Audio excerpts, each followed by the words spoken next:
Welcome to the Party Lines, where we look at the big issues, some political, some not so political, and address them from both sides of the aisle.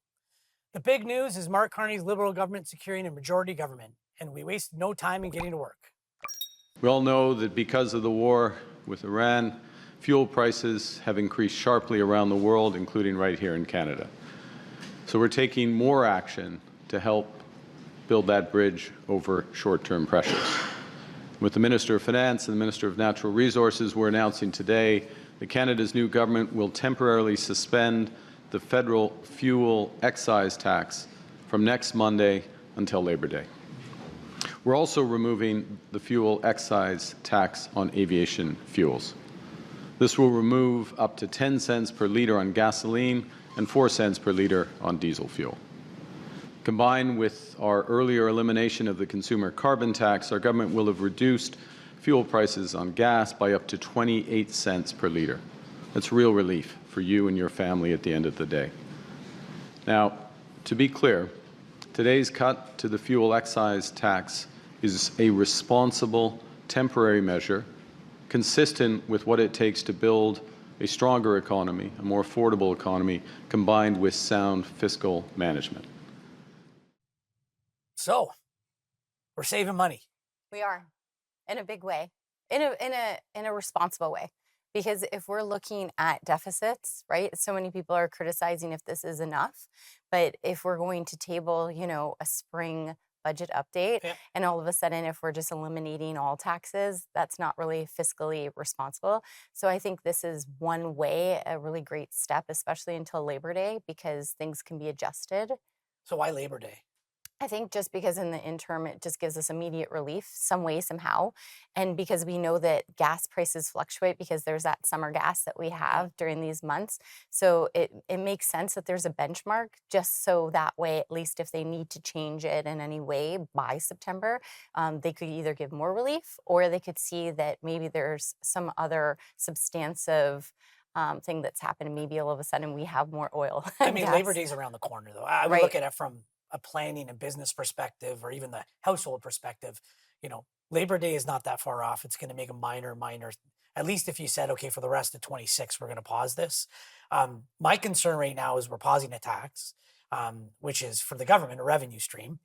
What are we stopping spending? Like we're going to stop bringing in more money, but we're continuing. He didn't announce anything, and we're going to cut this, and we're going to not support this or not spend this. And I think that's my concern. I think it's great that the day after, securing a majority, they're giving an affordability measure, and we're seeing him meet with Wob Canoe. We're seeing him talk about, opening up the Churchill port. So things like this are what we want to see. We want to see that they're going to start moving on these big projects instead of just talking about them. Yeah, I find it interesting. It wasn't a good idea when Poilievre said it 2 weeks ago, but I'm glad to see it happening. I don't think it gives enough confidence that it's only till Labor Day. I know you can adjust it and the rest of it, but from a planning perspective, that family looking, for spending or trips or what's happening, September is around the corner. So I'd argue if this is going to be a break, that it needs to be a substantial break from the standpoint of we're able to figure out by the end of the year, this is what it's going to look like. Because realistically, what's going on in Iran, the Strait of Hormuz, I mean, this doesn't, when the Strait opens, it doesn't mean it's fixed overnight. No, and it's going to take a long time. A long time. That's what people don't understand. And so I think that's why it is so important for this immediate relief, because we've got farmers even talking right now about how are we going to keep things affordable and how are we going to export, our goods. So if anything, at least it's something. And I know Poilievre is trying to say, oh, he's stealing another good idea, but these talks were already happening, right? I think a good idea is a good idea, but I just want to say it was, for the last 2 weeks, it hasn't been talked about. And I thought when it came out, I thought we have to do something. Right, but absolutely, the administration was looking at cost measures. Like this would have been one of them. Just because he went and did pressers doesn't mean that all of a sudden he's the only one with the great idea, right? It was ignored, though. I just want to bring that up, and all of a sudden it was a brand new idea. Your point about farmers, I completely agree with. And it's not just our farmers, the U.S. farmers as well. Like we isolate ourselves to us, but we don't just eat Canadian products. Right. So that is a big concern of mine right now, is the farmers. And I don't think it's getting enough attention in North America, not just Canada. Right. When we return, we're going to discuss the majority that Mark Carney has secured with some floor crossing MPs, in particular, Marilyn Gladue. Former Conservative MP Marilyn Gladue crossed the floor to join the Liberals, paving the way for the majority government. Opponents argue voters elected Gladue as Conservative, not a Liberal, and say switching parties without a by-election ignores the will of her constituents. Adding to the tension, Gladue herself previously supported the idea that MPs who switch parties should face voters again, a position critics now say contradicts her move. Here's what she had to say. 53% of your constituents thought that leader was Pierre Poilievre. Why don't you think he is that leader? Well, what I heard starting even after the election was that people, they were upset that Pierre lost his riding, lost the election. They were not confident that he could regain that. And they started to say, I really like this Mark Carney guy. I like what he's saying. Do you think he'll do what he says he's going to do? And I said, time will tell. Here we are. We're starting to see all the projects he said he was going to start and get created. He's buying F-35s. He's working on, bills to combat crime. So people, even long-term Conservative supporters in my riding have said, we really think that he's the guy from the moment. Well, lots to say on this one. I'm not sure who she talked to in her constituency, but from the folks that I know in Sarnia, this is not a popular move, and I believe I've heard the term "run out of town" a few times now. I think that last little clip of her saying he's the guy of the moment, I think that sums it up.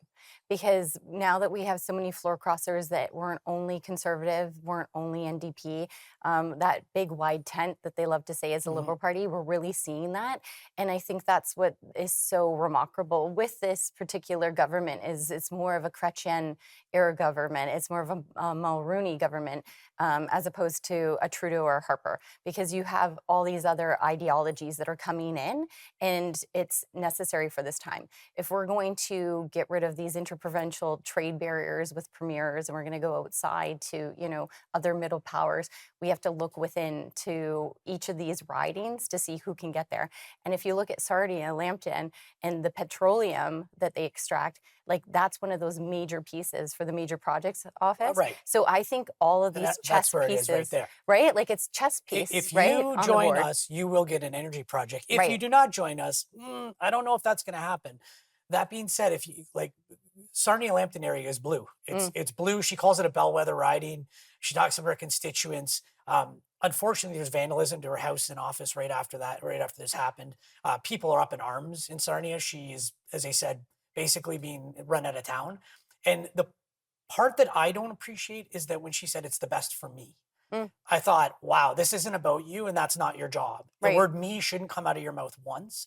So I wonder what order it's best for her. And is it best for her constituents? Is it best for the country? Or is it best for her first? I think because she wants a seat at the table. And if Carney's coming to all of them and saying, look, this is what needs to be done, and we need you to be part of that.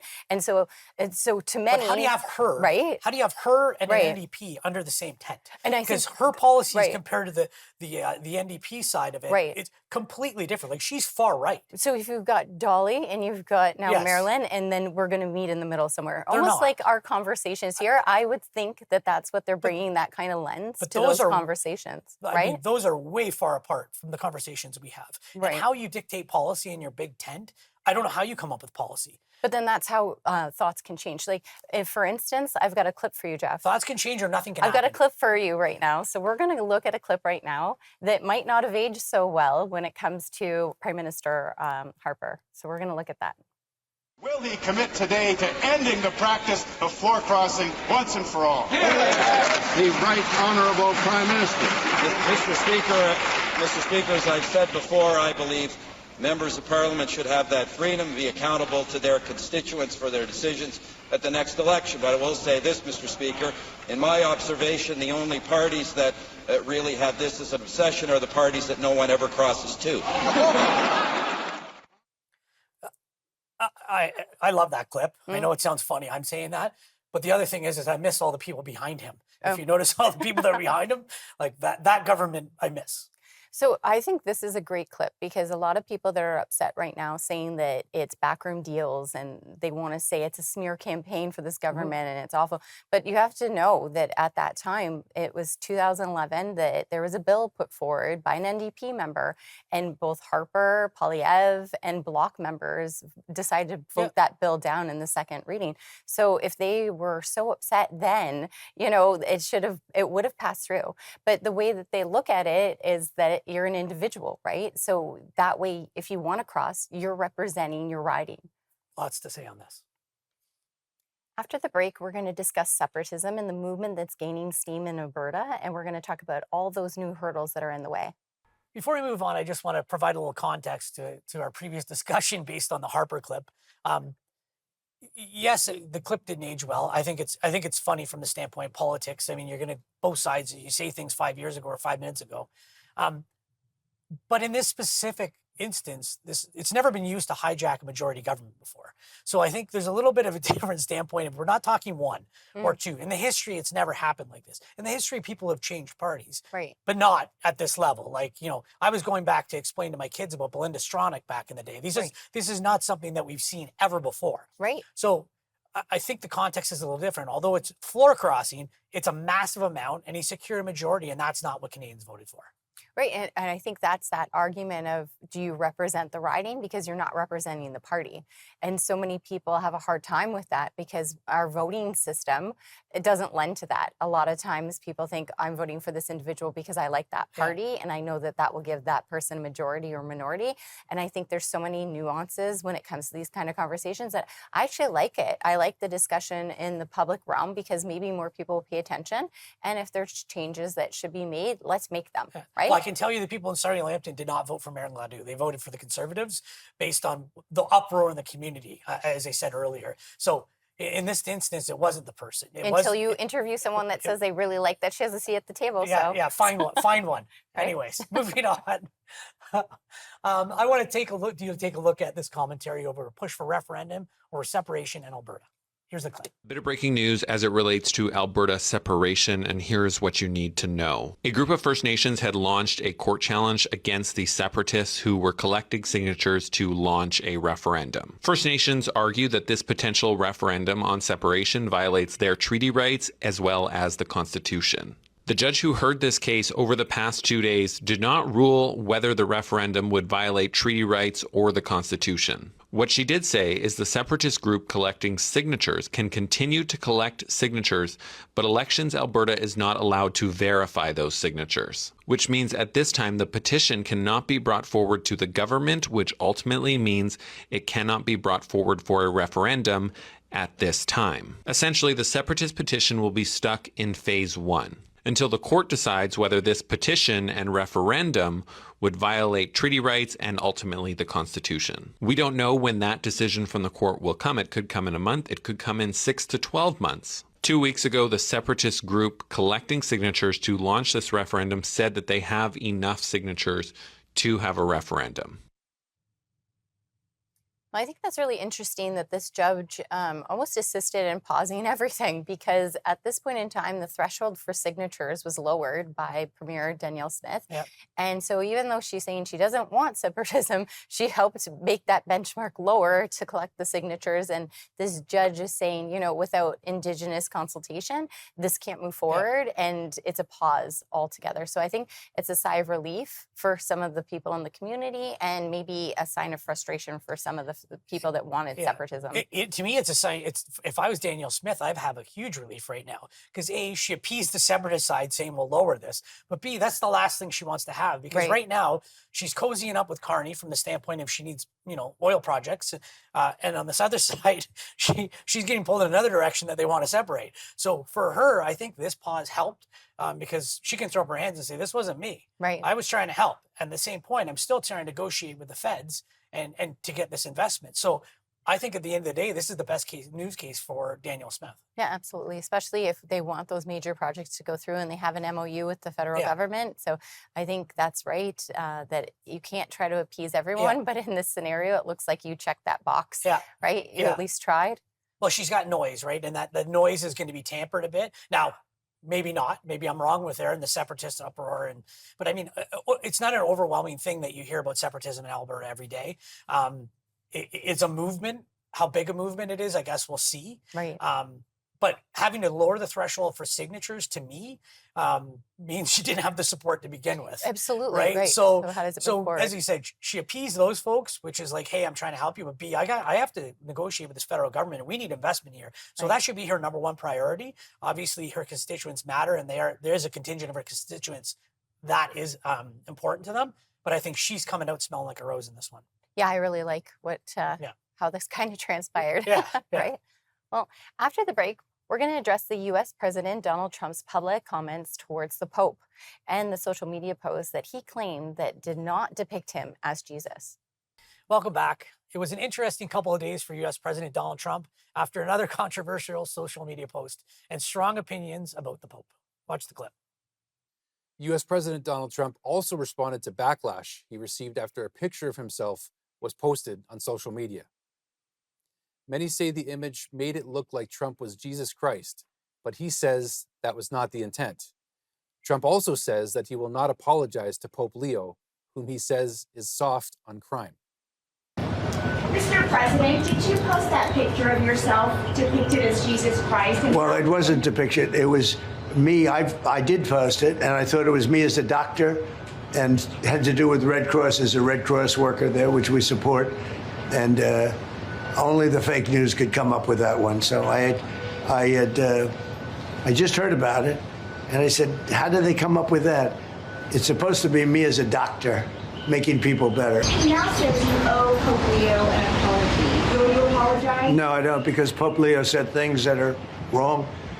He was very much against what I'm doing with regard to Iran, and you cannot have a nuclear Iran. Pope Leo would not be happy with the end result. You have hundreds of millions of people dead, and it's not going to happen. So I can't.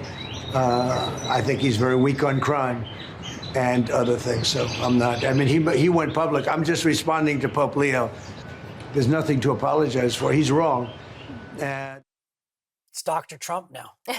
It's Dr. Trump. At what point does someone just say, let's take away his phone? Yeah, he needs a timeout, I think. Yeah. I just don't understand how we can say, this show, last show, next show, we'll say this isn't going to get any weirder. Like, it's not. A, it gives us content, unfortunately. Right. But B, how he thinks he's a doctor and that. He doesn't care when he lies. He hasn't cared when he lies. But the fact that he's like, I thought I was a doctor. And I saw a nurse. I didn't see a Red Cross worker in there. The funny thing is if you've seen, there's a Jon Stewart clip where he actually thinks, and it actually looks like him, and Jon Stewart actually puts his hand on his head because he's like, is that me in the clip? Like, is that me in this picture? It's just wild. But the fact that, he thinks he's playing the role of Jesus while at the same time he's bombing Iran. Right. And I think that's why this is so historical. Popes don't normally weigh in on political Should he issues. have? I think he should have, because at this point it's so crucial. If we have all these wars and there's nuclear arms at stake and he's saying, we need peace. And I think it was so timely with it being Easter weekend when he was first calling for that along with the Dalai Lama. Yeah. So it's not like other people aren't concerned about this ripple effect that we're seeing in the world just from this one individual that is creating all of this turmoil. And the stakes are so high, and he can't even say if it's a regime change or if there's a reason for it. And all these kids that are going to grow up, affected by what's happened next. Yeah. Right? And I can debate whether the Pope should have chimed in on Easter. It's Easter weekend, I get it. But on this side, when if anyone says he can't weigh in, he's playing a religious character in his picture. So if any time the Pope's allowed to chime in, it's probably this one. Right. Blasphemy, right? Yeah. And Like, the fact how he can thinks you he's, do that? I haven't seen anyone yet that says, I thought he was a doctor too. And the fact he actually thinks, this is a massive leap, you people. What are you talking about? I'm a doctor. He had to walk it back a bit because there's such a huge 70% Christian base that he has in the mega 100%. movement. And so the fact that he did this, someone definitely tapped him on the shoulder and said, you need to walk it back by even saying you're a doctor or whatever. We're not you even say. talking how ridiculous it is. Right. The fact that he's thinking he's a healer as well, as he's bombing everywhere. Yeah. Like, he's talking about the Nobel Peace Prize and then he's invading Iran. Like, we're going to Venezuela. Where are we going next, first of all? But the fact that he thinks he's a healer is beyond. Whether you don't like his economic policy, whether you do like it, you can argue all that stuff. But where his head is at with this, that's deeply concerning to And me. that's why it's so awful for the people in America on a world stage to be depicted and represented by one individual Yeah. that you're saying right now that can just be, you can't look to that for Yeah. leadership at this point Well, in it's not time. being a president, it's being a king, Right. it's being a god, it's being whatever you want. And you know, let's see what happens. Is there a term 3? Right. Well, Is there? right. Well, he said that he wants to, keep making America great again. that's And what I'm so he's saying. Is got there the a term hats 3? printed. So I think Odds? I really hope not. How about we just say that for Okay. now? Well, there are some things that Jeff and I can agree on. So thank you for joining us for the Party Lines. We always have lots to talk about. There's always so many big subjects to cover. And we appreciate you tuning in. And we'll see you next week on the Party Lines. I say no. You say stop, but I say let's go. Shots are fired only with an Nerf gun.